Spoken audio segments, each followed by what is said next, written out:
सुबह की ठंडी हवा में आंगन के कोने में रखी तुलसी के पौधे से हल्की खुशबू उठ रही थी। धूप धीरे धीरे फैल रही थी और उस धूप में चमक रही थी वो साड़ी जो झटके से तुलसी में अटक गई थी। घर के बाहर की घंटियों की आवाज, मंदिर में गूंजते हुए मंत्र और बीच में वो अनजाना सा सन्नाटा, सब कुछ मानो किसी संकेत की तरह लग रहा था। अगर वो साड़ी तुलसी में नहीं अटकती तो शायद यह पल इतना यादगार नहीं होता। जैसे किसी किस्मत ने जानबूझकर उस साड़ी को वहीं रोक लिया था। अगर उसने साड़ी खींची होती तो तुलसी का पौधा उखड़ जाता, और तुलसी का पौधा उखड़ना इस घर में किसी अपशकुन से कम नहीं माना जाता था।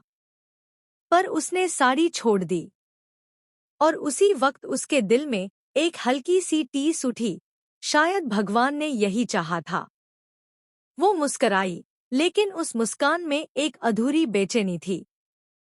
कभी कभी छोटी बातें ही बड़ी कहानी लिख देती हैं, उसने धीरे से कहा।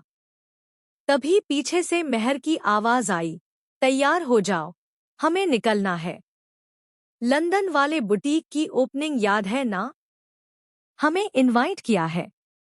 लंदन का नाम सुनते ही उसकी आंखों में चमक आ गई।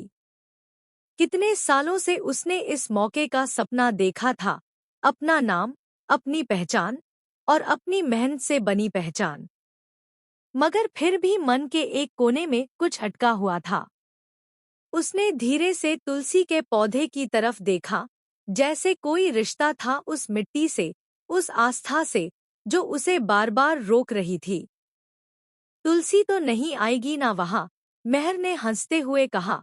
वो तो अपने मंदिर और मंत्रों से बाहर ही नहीं निकलती। वो हंसी, पर भीतर एक अजीब सी खामोशी थी।